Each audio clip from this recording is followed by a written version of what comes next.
Firefighting is something, it's a calling. We like helping people. Anytime that we get called is to respond to what potentially could be the worst time on somebody's life. We'll run through walls of flame. We'll break through doors and walls, and we'll go in. And we know nothing about what's on the other side, and we don't ask. If you look at first responders, they're always helping. But when it comes time to get help, we don't ask for it. And before Ignite the Spirit, there really wasn't anywhere to go other than maybe EAP to get some help. And so we never asked for it.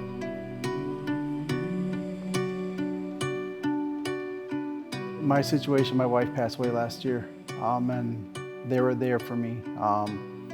Unknown to me what they did. I know they were there, but they ended up covering her funeral expenses. And I didn't know what they were doing. I found out when I went to the funeral home to make arrangements. First thing out of his mouth was, Joe called, and Ignite the Spirit is gonna cover the expenses. And to hear that, you know, in the time of darkness, to have that light just, you know, meant the world.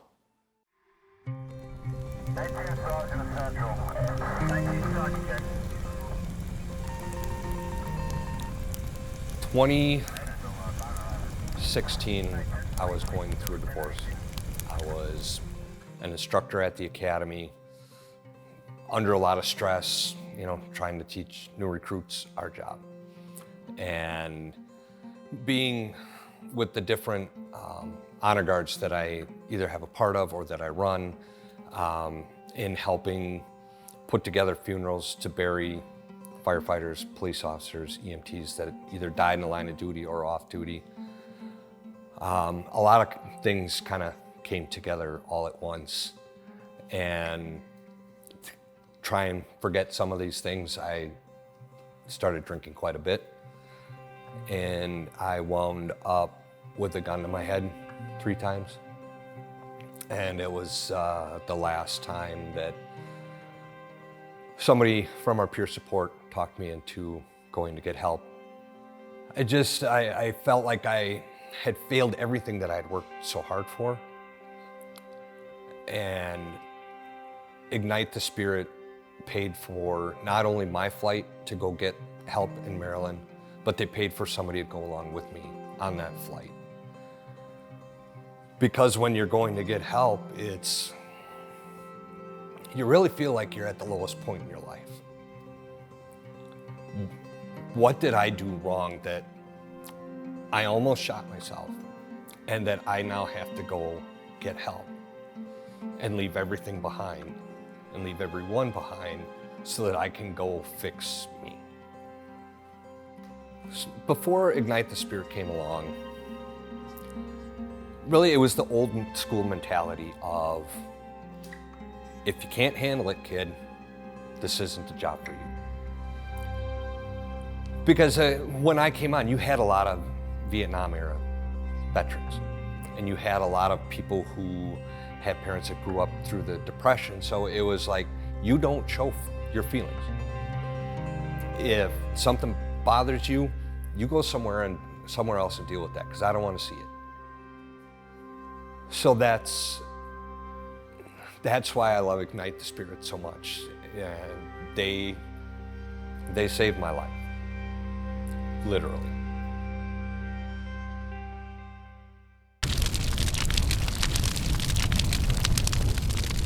We started Ignite the Spirit in 2018 after a couple years of having some really sick firefighters. After attending the funeral of a fallen firefighter in 2017, I knew that I wanted to put together a team and find a way that we could get out into the community and let them see what our firefighters do on a day-to-day basis and how they can help impact them in their personal lives.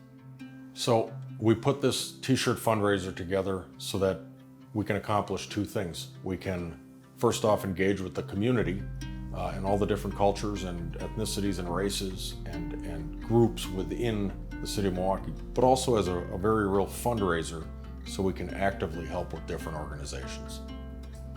We try to find a solid, positive community organization related to the theme of the shirt.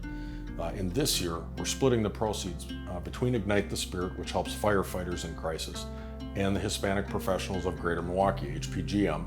Chief Lipsky chose the Hispanic Professionals of Greater Milwaukee, HPGM, because it's an entity that helps Latinos in our community to continue their education and become professionals. I asked Carlos if he could help me in designing. I'm not Hispanic, I'm not Latino, I don't have that background.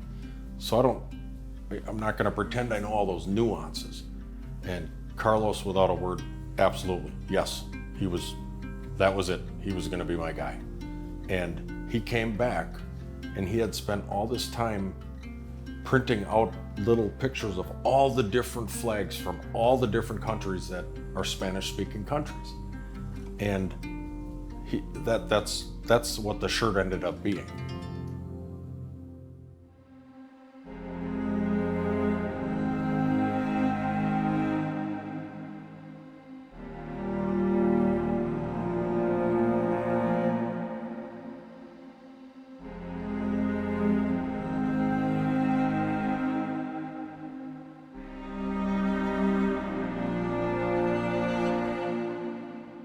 So for Hispanic Heritage, I wanted to do something for our bomberos, our firefighters. And the first thing that I thought was do something that we can use in the firehouse and that anyone that uses it is gonna be recognized that it's a firefighter shirt. Every shirt that is sold, the profits are gonna be split in half. Half is going to HPGM and the other half is going to Ignite the Spirit. So I am very thankful for HPGM building my confidence in being myself and embracing my identity. HPGM helped me develop a sense of professionalism that I didn't think I was capable of because I was Mexican and a person of color and a Latina. And I think more than anything, as a first-generation student, HPGM gave me all of the tools to be just as successful as anybody else who has all of the support systems they need in order to be successful in college. You know, to my fellow firefighters that are out there, those that know me, I was a quiet person. I kept everything to myself. And after my wife passed, it took, an act of goodness from Ignite the Spirit to kind of stir that fire within and share my story. And talking about Liz and what she went through, what my family and I went through, helps a little bit. Liz would have loved what Joe and Ignite the Spirit is, what they stood for. She had a big heart and she loved helping people. To be a recipient of Ignite the Spirit's love and generosity means everything, because she would have loved it. She would have loved what they stood for.